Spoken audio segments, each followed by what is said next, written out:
नमस्कार दोस्तों, स्वागत है आपका आरएस ऑनलाइन एजुकेशन में। तो आज है टेस्ट नंबर 3 जो सामान्य विज्ञान के क्वेश्चन का टेस्ट है। इसमें हमारे 30 क्वेश्चन है और ये test railway, SSC, LDC, high court इस प्रकार की विभिन्न प्रकार की सेंटर और स्टेट लेवल एग्ज़ाम के लिए बहुत ही ज़्यादा इम्पोर्टेंट है। और जो टेस्ट में क्वेश्चन है वह पिछले आरआरबी ग्रुप डी की जो एग्ज़ाम हुई थी उनके है। तो ये आपके लिए क्वेश्चन बहुत इंपॉर्टेंट है, तो आप इनके अच्छे से देखना और टेस्ट देना, और अगर टेस्ट के साथ साथ इन्हें तैयार भी करते रहना। तो आइए स्टार्ट करते हैं। पहला क्वेश्चन, एक व्यक्ति 20 किलोग्राम के सामान को ज़मीन से 2 मीटर ऊपर उठाकर अपने सिर पर रखता है, उसके द्वारा किया गया कार्य होगा। तो एक व्यक्ति 20 किलोग्राम के सामान को ज़मीन से 2 मीटर ऊपर उठाकर अपने सिर पर रखता है, तो उसके द्वारा कार्य किया गया क्या होगा।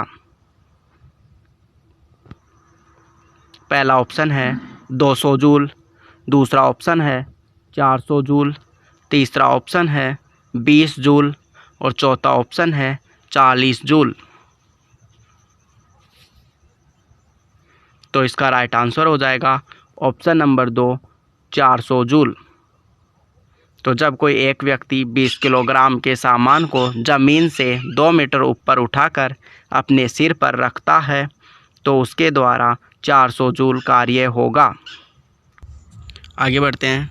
दूसरा क्वेश्चन, जब एक गिलास पर रखे गए कार्ड को उंगली से धक्का दिया जाता है तो उस पर रखा सिक्का गिलास में गिर जाता है, कथन किस नियम को व्याख्यायित करता है।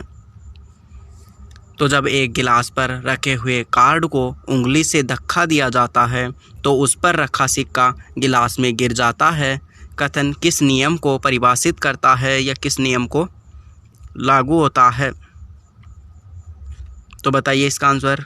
पहला ऑप्शन है न्यूटन का गति विषयक तीसरा नियम, दूसरा ऑप्शन है ऊर्जा संरक्षण का सिद्धांत, तीसरा ऑप्शन है जड़त्व का नियम और चौथा ऑप्शन है संवेग संरक्षण का नियम।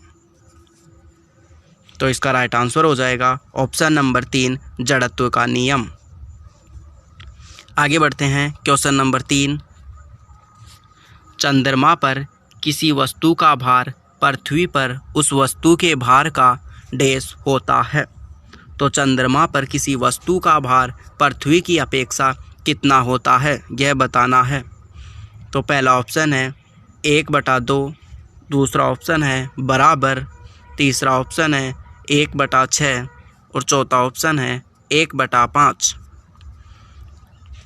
तो इसका राइट आंसर हो जाएगा ऑप्शन नंबर 3, 1/6। तो आगे बढ़ते हैं। क्वेश्चन नंबर 4, मधुमक्खी के डंक का इलाज करने के लिए डैश के घोल का उपयोग किया जाता है। तो मधुमक्खी के डंक का इलाज करने के लिए किसके घोल का उपयोग किया जाता है। पहला नींबू के रस का, दूसरा ऑप्शन बेकिंग सोडे का, तीसरा दूध का और चौथा ऑप्शन है सिरके का। तो बताइए इसका राइट आंसर क्या हो जाएगा। तो इसका राइट आंसर हो जाएगा बेकिंग सोडे का उपयोग किया जाता है। क्वेश्चन नंबर 5, 70 किलोग्राम के भार को उठाने के लिए 9800 जूल की ऊर्जा का प्रयोग किया गया है। भार को डैश की ऊंचाई तक उठाया गया है। तो 70 किलोग्राम के भार को उठाने के लिए 9800 जूल की ऊर्जा का प्रयोग किया गया है। तो भार को कितनी ऊंचाई तक उठाया गया है, यह बताना है। तो पहला ऑप्शन है 14 मीटर, दूसरा ऑप्शन है 140 मीटर और तीसरा ऑप्शन है -140 मीटर और चौथा ऑप्शन है -14 मीटर। तो बताइए इसका आंसर क्या हो जाएगा। तो इसका राइट आंसर हो जाएगा ऑप्शन नंबर 1, 14 मीटर। आगे बढ़ते हैं। क्वेश्चन नंबर 6, दिए गए परिपथ में डैश का प्रवाह वामावर्त होता है। सॉरी, यहाँ पर परिपथ की इमेज भी थी तो वो शायद मिस हो गई। तो इसका राइट आंसर हो जाएगा ऑप्शन नंबर 4 इलेक्ट्रॉन। परिपथ में इलेक्ट्रॉन वामावर्त प्रवाह कर रहे थे। आगे बढ़ते हैं क्वेश्चन नंबर 7। अधिक अंतरकोशीय प्रसार के लिए डैश कोशिकाएं विरल रूप में संरचित होती है। तो अधिक अंतरकोशीय प्रसार के लिए डैश कोशिकाएं विरल रूप में संरक्षित होती है। तो बताइए इसका राइट आंसर। पहला ऑप्शन है फ्लोएम, दूसरा ऑप्शन है स्क्लेरेनकाइमा, तीसरा ऑप्शन है कोलेनकाइमा और चौथा ऑप्शन है पेरेनकाइमा। तो इसका राइट आंसर हो जाएगा ऑप्शन नंबर 4 पेरेनकाइमा। अधिक अंतरकोशीय प्रसार के लिए पेरेनकाइमा कोशिकाएं विरल रूप में संरक्षित होती है। आगे बढ़ते हैं क्वेश्चन नंबर 8। तत्व डैश का परमाणु सबसे बड़ा और डैश का परमाणु सबसे छोटा होता है। तो इसमें बताना है किस तत्व का परमाणु सबसे बड़ा और किस तत्व का परमाणु सबसे छोटा होता है। पहला ऑप्शन है हाइड्रोजन व ऑक्सीजन, दूसरा ऑप्शन है लिथियम व हाइड्रोजन और तीसरा ऑप्शन है लिथियम व ऑक्सीजन और चौथा ऑप्शन है ऑक्सीजन व फ्लोरीन। तो इसका राइट आंसर आपको कमेंट बॉक्स में बताना है, क्योंकि इस क्वेश्चन में डाउट था तो मैं भी इसका आंसर नहीं बता रहा। आप अपने हिसाब से कहीं से और सर्च करके आपको कमेंट बॉक्स में बताना है। इस क्वेश्चन का एग्ज़ाम में भी इशू रहा था, तो इसलिए मैंने भी इसका राइट आंसर नहीं बताया है। तो आप कमेंट करना ताकि इसका पता लग सके कि इसका राइट आंसर क्या होगा। तो आगे बढ़ते हैं क्वेश्चन नंबर 9 में। नीचे दी गई किस परमाणु संख्या वाले तत्व के रासायनिक गुण मैग्नीशियम के समान होते हैं। तो पहला ऑप्शन हो जाएगा 19, दूसरा ऑप्शन है 13, तीसरा ऑप्शन है 11 और चौथा ऑप्शन है 4। तो बताइए किस परमाणु संख्या वाले तत्व के रासायनिक गुण मैग्नीशियम के समान होते हैं। तो इसका राइट आंसर हो जाएगा ऑप्शन नंबर 4। तो 4 परमाणु संख्या वाले तत्व के रासायनिक गुण मैग्नीशियम के समान होते हैं। आगे बढ़ते हैं क्वेश्चन नंबर 10। 25 ग्राम के सल्फ्यूरिक अम्ल के कितने मोल होते हैं। तो 25 ग्राम के सल्फ्यूरिक अम्ल के कितने मोल होते हैं। पहला ऑप्शन है 255, दूसरा ऑप्शन है 0.025, तीसरा ऑप्शन है 25 और चौथा ऑप्शन है 0.255। तो इसका राइट आंसर हो जाएगा ऑप्शन नंबर 4 0.255। आगे बढ़ते हैं क्वेश्चन नंबर 11। परमाणु का भीतर न्यूट्रॉन द्वारा प्रोटॉन पर आरोपित बल कहलाता है। तो परमाणु के भीतर न्यूट्रॉन द्वारा प्रोटॉन पर आरोपित बल क्या कहलाता है। पहला ऑप्शन है ज्वारीय बल, दूसरा ऑप्शन है नाभिकीय बल, तीसरा ऑप्शन है गुरुत्वाकर्षण बल और चौथा ऑप्शन है विद्युत स्थैतिक बल। तो बताइए इसका राइट आंसर क्या होगा। तो एक परमाणु में न्यूट्रॉन द्वारा प्रोटॉन पर आरोपित बल नाभिकीय बल कहलाता है। आगे बढ़ते हैं क्वेश्चन नंबर 12। ऑक्सीजन के सापेक्ष क्लोरीन की संयोजकता है। तो ऑक्सीजन के सापेक्ष क्लोरीन की संयोजकता क्या है। पहला ऑप्शन है 4, दूसरा ऑप्शन है 5, तीसरा ऑप्शन है 2 और चौथा ऑप्शन है 7। तो इसका राइट आंसर हो जाएगा ऑप्शन नंबर 4 7। ऑक्सीजन के सापेक्ष क्लोरीन की संयोजकता 7 है। आगे बढ़ते हैं क्वेश्चन नंबर 13। कीटोन के साथ समाप्त होने वाली हाइड्रोकार्बन श्रृंखला के अंत में लगाया जाने वाला प्रत्यय है। तो कीटोन के साथ समाप्त होने वाली हाइड्रोकार्बन श्रृंखला के अंत में कौन सा प्रत्यय लगाया जाता है। पहला ऑप्शन है ओल, दूसरा ऑप्शन है अल, तीसरा ऑप्शन है ऑन और चौथा ऑप्शन है ओइक। तो इसका राइट आंसर हो जाएगा ऑन। तो कीटोन के साथ हाइड्रोकार्बन श्रृंखला के अंत में जो प्रत्यय लगता है वो ऑन होता है। तो आगे बढ़ते हैं क्वेश्चन नंबर 14। नर जनन कोशिकाओं का उत्पादन डैश में होता है। तो बताइए नर जनन कोशिकाओं का उत्पादन कहाँ होता है। पहला ऑप्शन है वृषण में, दूसरा ऑप्शन है शुक्रवाहिका में, तीसरा ऑप्शन है अंडकोश में और चौथा ऑप्शन है प्रोस्टेट में। तो इसका राइट आंसर हो जाएगा ऑप्शन नंबर फर्स्ट वृषण में। तो नर जनन कोशिकाओं का उत्पादन वृषण में होता है। आगे बढ़ते हैं क्वेश्चन नंबर 15। कार्य करने की दर डैश कहलाती है। तो कार्य करने की दर क्या कहलाती है। पहला ऑप्शन है ऊर्जा, दूसरा ऑप्शन है वेग, तीसरा ऑप्शन है शक्ति और चौथा ऑप्शन है बल। तो इसका राइट आंसर हो जाएगा ऑप्शन नंबर 3 शक्ति। तो कार्य करने की दर शक्ति कहलाती है। आगे बढ़ते हैं question number 16। Baking powder dash और डैश का मिश्रण है। तो इसमें बताना है कि बेकिंग सोडा यानी कि बेकिंग पाउडर किस किस का मिश्रण होता है। पहला ऑप्शन है सोडियम हाइड्रोजन कार्बोनेट और मैलिक अम्ल का, दूसरा ऑप्शन है सोडियम हाइड्रोजन कार्बोनेट और सल्फ्यूरिक अम्ल का और तीसरा ऑप्शन है सोडियम हाइड्रोजन कार्बोनेट और टार्टरिक अम्ल का और चौथा ऑप्शन है सोडियम कार्बोनेट व टार्टरिक अम्ल का। तो इसमें बताना है बेकिंग पाउडर किन किन का मिश्रण है।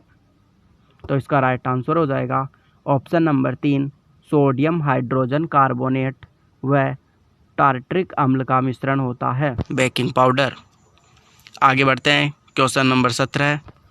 डैश कॉर्क सेल में मौजूद एक रसायन है जो उनमें गैसों और पानी के प्रवेश को रोकता है। तो बताना है कि कॉर्क सेल में वह कौन सा रसायन है जो गैसों और पानी के प्रवेश को रोकता है। पहला ऑप्शन हो जाएगा क्यूरिटिन, दूसरा ऑप्शन है सेफ्रेनिन, तीसरा ऑप्शन है काइटिन और चौथा ऑप्शन है सुबेरिन। तो इसका राइट आंसर हो जाएगा सुबेरिन ऑप्शन नंबर 4। तो सुबेरिन कॉर्क सेल में मौजूद एक रसायन है जो उनमें गैसों और पानी के प्रवेश को रोकता है। आगे बढ़ते हैं क्वेश्चन नंबर 18। पौधों में साबित होने वाला वह हार्मोन किसके कारण उसका तना सूरज की रोशनी की ओर झुकता है कहलाता है। तो पौधों में साबित होने वाला वह हार्मोन कौन सा है जिसके कारण उसका तना सूरज की रोशनी की ओर झुकता है। तो पहला ऑप्शन है जिब्रेलिन, दूसरा ऑप्शन है साइटोकाइनिन और तीसरा ऑप्शन है एकोर्बिक एसिड और चौथा ऑप्शन है ऑक्सिन। तो इसका राइट आंसर हो जाएगा option number 4 auxin. Question number 19। साधारण नमक के विलयन के निर्माण के लिए सोडियम हाइड्रोक्साइड डैश के साथ अभिक्रिया करता है। तो बताना है साधारण नमक के विलयन के निर्माण के लिए सोडियम हाइड्रोक्साइड किसके साथ अभिक्रिया करता है। ऑप्शन नंबर फर्स्ट है सोडियम क्लोराइड विलयन के साथ, सेकंड ऑप्शन है ऑक्सीजन गैस के साथ और थर्ड ऑप्शन है हाइड्रोक्लोरिन अम्ल के साथ और फोर्थ ऑप्शन है कार्बन डाइऑक्साइड गैस के साथ। तो इसका राइट आंसर हो जाएगा ऑप्शन नंबर 3 हाइड्रोक्लोरिन अम्ल। आगे बढ़ते हैं क्वेश्चन नंबर 20 में। किस विस्फोटक के कारण समुद्र के तल पर बनने वाली लहरें डैश होती है। तो यहाँ पर किसी विस्फोटक के कारण समुद्र के तल पर जो लहरें बनती है वह कौन सी तरंगे होती है। तो पहला ऑप्शन है अनुप्रस्थ, दूसरा ऑप्शन है अनुदैर्ध्य, तीसरा ऑप्शन है अनुप्रस्थ और अनुदैर्ध्य दोनों और चौथा ऑप्शन है स्थिर। तो इस क्वेश्चन का आंसर हो जाएगा ऑप्शन नंबर 2 अनुदैर्ध्य तरंगे। आगे बढ़ते हैं क्वेश्चन नंबर 21 में, परमाणु क्रमांक 57 वाला तत्व संबंध रखता है। तो 57 परमाणु संख्या वाला तत्व किससे संबंध रखता है? पहला ऑप्शन है पी ब्लॉक से, दूसरा ऑप्शन है डी ब्लॉक से, और तीसरा ऑप्शन है एस ब्लॉक से, और चौथा ऑप्शन है एफ ब्लॉक से। तो इसका राइट आंसर हो जाएगा ऑप्शन नंबर 2 डी ब्लॉक से। तो परमाणु क्रमांक 57 वाला तत्व डी ब्लॉक से संबंध रखता है। आगे बढ़ते हैं क्वेश्चन नंबर 22, कार्य शून्य होने की स्थिति में विस्थापन और लगाए जाने वाले बल के बीच का कोण डैश होता है। तो कार्य शून्य होने की स्थिति में विस्थापन और लगाए जाने वाले बल के बीच का कोण क्या होगा? पहला ऑप्शन है 45 डिग्री, दूसरा ऑप्शन है 120 डिग्री, तीसरा ऑप्शन है 99 डिग्री, और चौथा ऑप्शन है 0 डिग्री। तो यह ऑप्शन गलत हो गया यहाँ पर दोस्तों। यहाँ पर 99 नहीं है, यहाँ पर 90 है, और यही इसका राइट आंसर है। तो कार्य शून्य होने की स्थिति में विस्थापन और लगाए जाने वाले बल के बीच का कोण 90 डिग्री का होता है। तो टाइपिंग मिस्टेक के लिए सॉरी। आगे बढ़ते हैं क्वेश्चन नंबर 23, एक सेल के विस्फोट के बाद कई टुकड़े अलग अलग दिशाओं में उड़ जाते हैं, इस स्थिति में क्या संरक्षित रहता है? तो एक सेल के विस्फोट के बाद कई टुकड़े अलग अलग दिशाओं में उड़ जाते हैं, इस स्थिति में क्या संरक्षित रहता है? पहला ऑप्शन है स्थितिज ऊर्जा, दूसरा ऑप्शन है बल, तीसरा ऑप्शन है कार्य, और चौथा ऑप्शन है संवेग। तो इसका राइट आंसर हो जाएगा ऑप्शन नंबर 4 संवेग। तो एक सेल के विस्फोट के बाद कई टुकड़े अलग अलग दिशाओं में उड़ जाते हैं, इस स्थिति में संवेग संरक्षित रहता है। आगे बढ़ते हैं क्वेश्चन नंबर 24, किसी माध्यम में एक कण 2.5 सेकंड में 40 कंपन पूर्ण करता है तो की आवृत्ति डैश होगी।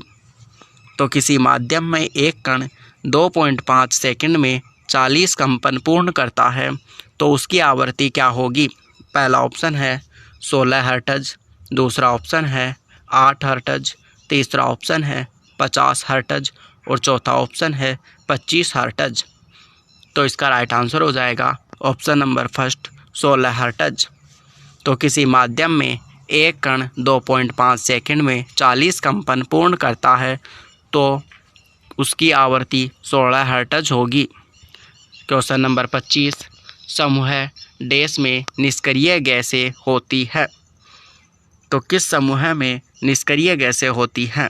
पहला ऑप्शन है 7, दूसरा ऑप्शन है 18, तीसरा ऑप्शन है 1, और चौथा ऑप्शन है 17।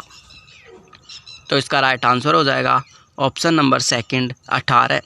तो समूह 18 में निष्क्रिय गैसें होती है।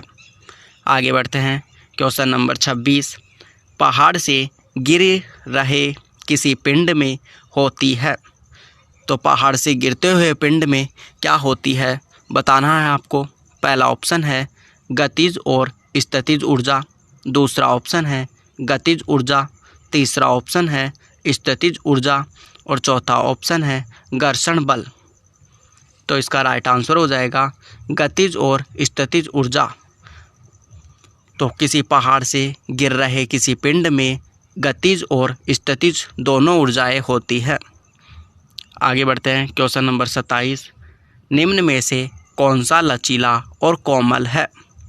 तो ऑप्शन नंबर फर्स्ट है सल्फर, सेकंड ऑप्शन तांबा, थर्ड ऑप्शन कार्बन, और फोर्थ ऑप्शन फास्फोरस। तो इनमें से सबसे लचीला और कोमल तांबा हो जाएगा। Option number second right answer हो जाएगा। आगे बढ़ते हैं क्वेश्चन नंबर 28 में, विद्युत बल्ब में आमतौर पर रासायनिक रूप से निष्क्रिय जैसे डैश भरी होती है।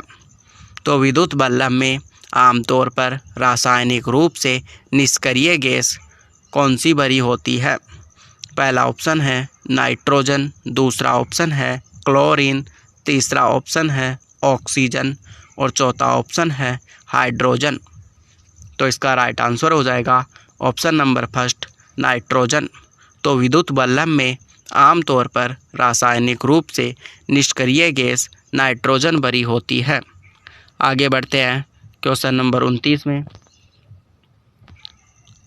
80 मीटर की ऊंचाई से एक गेंद गिराई जाती है, चौथे सेकंड में तय की गई दूरी डैश होगी। तो 80 मीटर की ऊंचाई से कोई गेंद गिराई जाती है तो चौथे सेकंड में उसके द्वारा तय की गई दूरी क्या होगी? पहला ऑप्शन है 15 मीटर, दूसरा ऑप्शन है 35 मीटर, तीसरा ऑप्शन है 50 मीटर और चौथा ऑप्शन है 80 मीटर।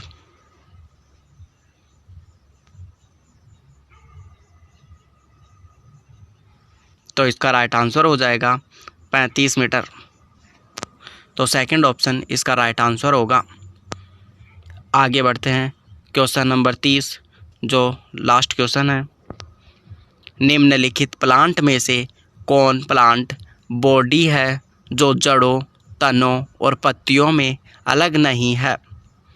तो निम्नलिखित प्लांट में से कौन प्लांट बॉडी है जो जड़ों, तनों और पत्तियों में अलग नहीं है? पहला ऑप्शन है चारा, दूसरा ऑप्शन है रिकिया, तीसरा ऑप्शन है स्पाइरोगाइरा और चौथा ऑप्शन है मार्सियेलिया। तो बताइए इसका राइट आंसर क्या होगा? तो इसका राइट आंसर हो जाएगा ऑप्शन नंबर 3 स्पाइरोगाइरा। तो आज के 30 क्वेश्चन समाप्त होते हैं और इसी के साथ आई होप वीडियो आपको पसंद आया होगा। अगर वीडियो पसंद आया है तो वीडियो को लाइक करना और अपने फ्रेंड्स के साथ शेयर करना, और चैनल पर पहली बार आए हो तो चैनल को सब्सक्राइब करना और ऑल नोटिफिकेशन ऑन कर लेना ताकि हमारे न्यू अपडेट आपको तुरंत मिल सके। तो धन्यवाद दोस्तों, वीडियो को एंड तक देखने के लिए। हम ईश्वर से आपकी सफलता की कामना करते हैं।